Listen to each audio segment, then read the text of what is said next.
Do you know you're supposed to grease your weed eater every once in a while? I think some people may not know that.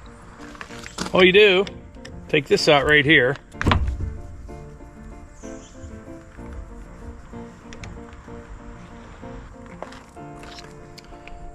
Take your super lube. And then what's nice, threads right in here. Give it a little squirt while you're turning.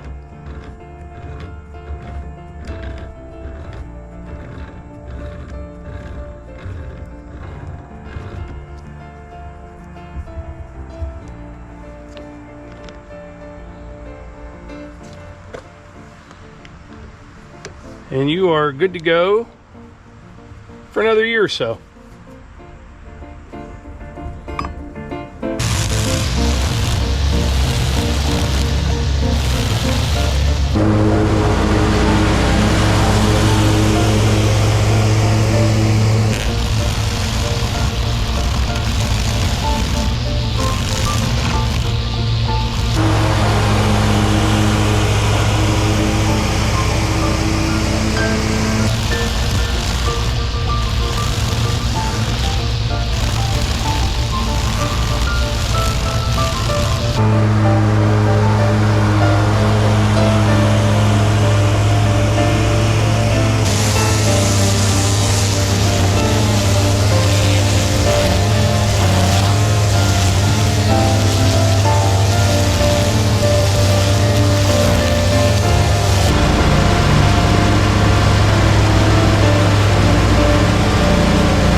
So welcome back to Outdoors with the Morgans. I just got all the grass cut here at our place and down at my mom's.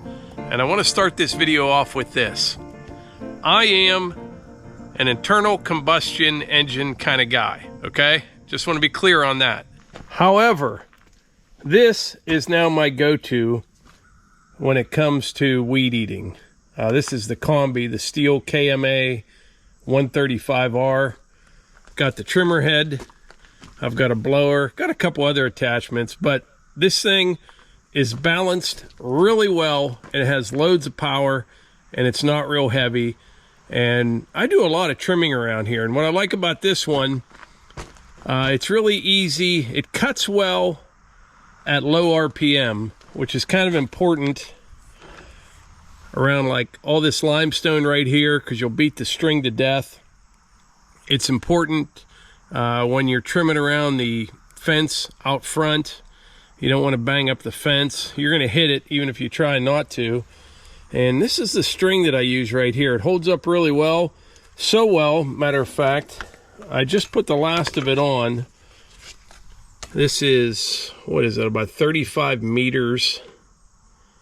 And I've had this for 2 years. And I just put the last of it on. But yeah, I have a big gas-powered trimmer, but that's the one I use now. Before I started mowing, I filled up the mower, both tanks on it. And I want to mention something. Every time I run this, and it's on video, I must have had the camera close to this fuel gauge right here, but this tank was empty. A lot of people are asking if the gauge was broken. This tank was empty. That one had gas in it. And you can switch back and forth right there. So I think it holds 11 gallons, which will probably pretty much take care of me until fall. Because I can cut all of our grass and my mom's in about an hour and 15 minutes, maybe an hour and a half tops with this mower. And by the way, when I mention things like about this string trimmer or the mower, the only reason I do that is because people ask questions about it, so I try to answer those questions. That's really the only reason. This is not a sponsored video or anything like that, and I honestly don't care what anybody else does. And I say that quite often, but I mean, I really don't care what anybody else does. Don't bother me, and I won't bother you. But anyway, enough about that. It's getting late in the evening right now. I'll report back tomorrow morning. We'll have a lot of things going on tomorrow. I'll see you then. All right, it is first thing in the morning. We're heading down to the wood yard. And you can tell it's a cool morning when your gas cans do that. But Levi and I are going to split up all this maple and cherry. This should probably take about 45 minutes or something. Check everything out, fill up the splitter and the conveyor.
All right, not a bad start to the day.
Alright, we're down here on my mom's driveway now, just kind of freshening it up a little bit. There are a few little ruts here and there, but she doesn't like the weeds growing up through the stones. I don't either. So instead of spraying a bunch of weed killer, I just hit it real quick with the land plane, smooth it out, looks pretty good. Next up, we're gonna head up my sister's driveway. If you remember last year, it's crazy how fast time flies. I think it was about a year ago, we widened this driveway all out. It was real tight, real narrow. We put a bunch of stone on it, and we have a lot of stone down here at the bottom. But when you get up there a couple hundred yards, it gets kind of thin and gets kind of rough. So we're just going to make a few passes from down here at the bottom up to the top, pulling from downhill, uphill, and we'll shine that one up a little bit while we're down here.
I got about a quarter of my sister's driveway looking real good, but up in here, it's a little more work than what the land plane can provide.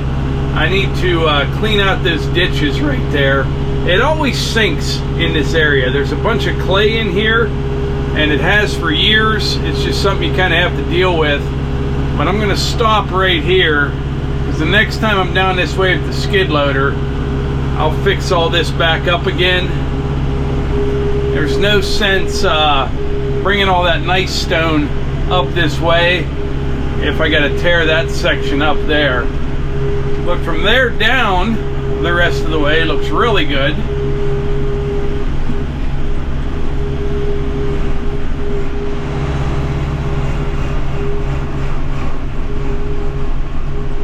Yeah, down here looks like a new driveway.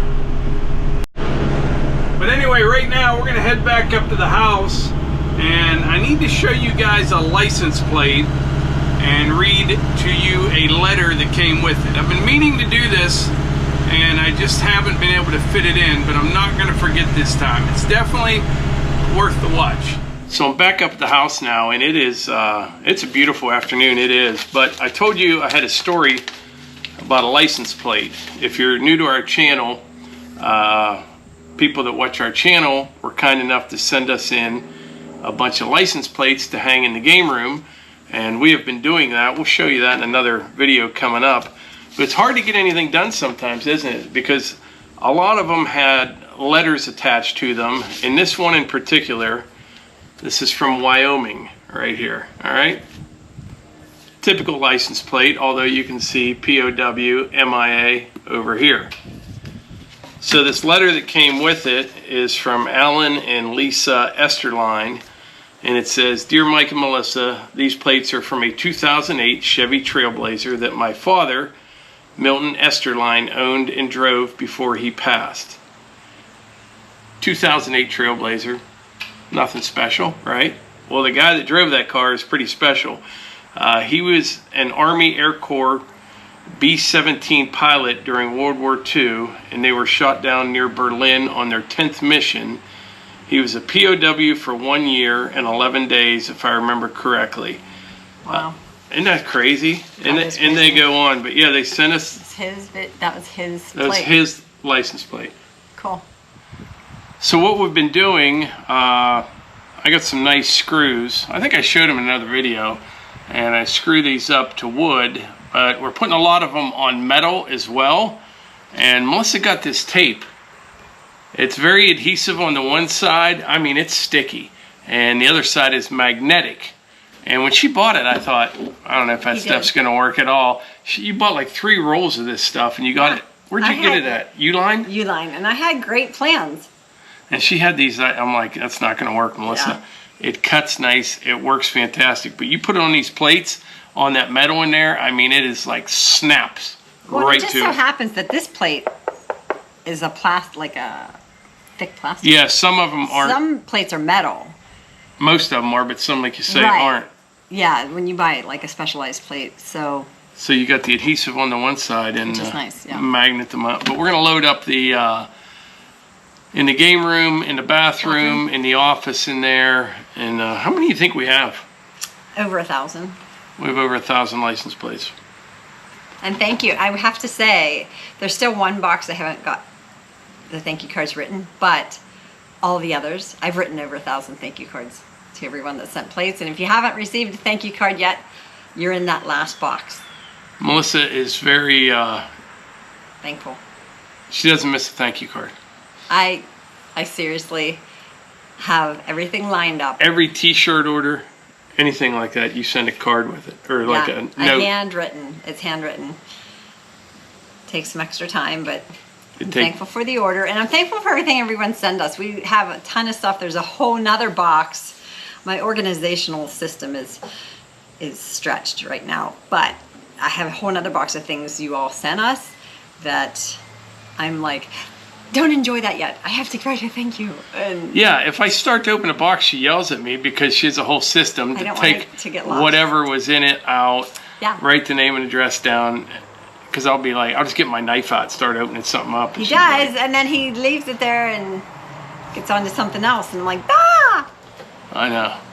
But that's it. Great story about this. His dad. About Milton. That's we're very appreciative for this plate and all the others. But we need to go to Wyoming. Wyoming's a nice state. Our niece that lives in Montana is going to college in Wyoming. Oh, is she? Yeah. Is that where it's at? Yeah. For agriculture in a few weeks. But anyway, I think that's about it for today's video. I appreciate y'all being here. We do. And we'll catch you on the next one. Thanks.